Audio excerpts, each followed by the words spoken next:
வணக்கம் அனைவருக்கும். உலகின் மிகப்பெரிய கதைகளை அர்த்தமுள்ள வகையில் நாங்கள் பிரித்து வழங்கும் சேனலுக்கு மீண்டும் வருக.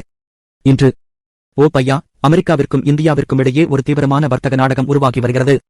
கட்டு சரி, இதோடி முன்னாள் அமெரிக்க அதிபர் டொனால்ட் டிரம்ப் மீண்டும் தனது பாதுகாப்புவாத வர்த்தக கொள்கைகளில் முழுமூச்சாக இறங்கியுள்ளார்.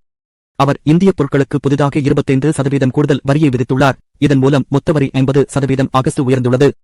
ஆமா, 50. மேலும் டிரம்ப் தயங்கவில்லை. அவர் இந்தியாவை கட்டண ராஜா என்று கூட அழைக்கிறார். இது நேர்மையாகச் சொல்லப் போனால் சிறந்த தலைப்புச் செய்தியாக அமைகிறது. ஆனால் உண்மை என்ன? இன்னும் கொஞ்சம் நுணுக்கமாக பாருங்க. கடந்த சில வருடங்களாக இந்தியா உண்மையில் அதன் வரி மற்றும் வரி அல்லாத தடைகளை குறைத்துள்ளது, குறிப்பாக அமெரிக்க தயாரிப்புகளுக்கு. ஆனால் இப்போது அது எதுவும் முக்கியமில்லை. ஏனென்றால் இந்த சமீபத்திய நடவடிக்கை இது இந்திய வணிகங்களை பாதிக்கும் இடத்தில் தாக்குகிறது. ஆண்டுக்கு $7 பில்லியன் மதிப்புள்ள அமெரிக்காவிற்கு இந்தியாவின் மிகப்பெரிய ஏற்றுமதிகளில் ஒன்றான ஆட்டோ பாகங்களைப் பற்றி பேசலாம். வரிகள் 25% இலிருந்து 50% ஆகஸ்ட் உயர்ந்துள்ளதால் இந்த துறை அச்சத்தில் உள்ளது. இந்த நடவடிக்கை விலை போட்டித்தன்மையை முற்றிலுமாக அழித்துவிடும் என்று ஒரு உயர் ஆட்டோ நிர்வாகி தி எனாமிக் டைம்ஸிடம் கூறினார்.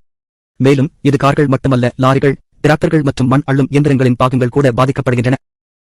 மேலும் நகைத்துறையா இதை ஒரு அழிவு நாள் என்று அழைக்கிறது.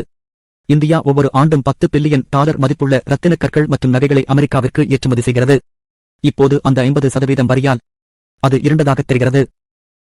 ஐக்கிய அரபு எமிரேட்ஸ் அல்லது மெக்சிகோவுடன் ஒப்பிடுங்கள், அவர்கள் மிக குறைந்த கட்டணங்களையே செலுத்துகிறார்கள்.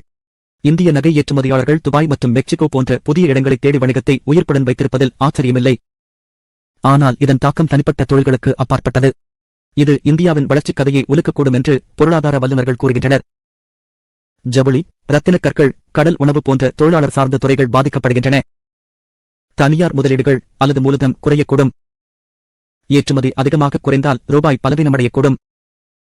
HDFC வங்கியின் முதன்மை பொருளாதார நிபுணர் சாக்ஷி குப்தா கூறுவது போல் உற்பத்தி, வேலைகள் மற்றும் முதலீடுகளில் இரண்டாம் சுற்று விளைவுகள் ஒரு பெரிய ஆபத்தாக இருக்கலாம். சரி, இப்போது என்ன? இந்தியாவிற்கும் அமெரிக்காவிற்கும் இடையே நடக்கவிருக்கும் இருதரப்பு பேச்சுவார்த்தைகளில் அனைவரின் பார்வையும் உள்ளது.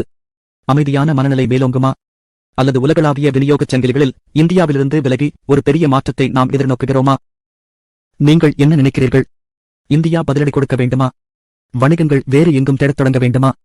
உங்கள் கருத்துக்களில் பதிவிடுங்கள். நாங்கள் ஒவ்வொன்றையும் படித்து வருகிறோம்.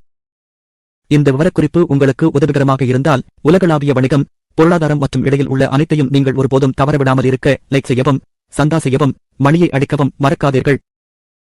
You're welcome.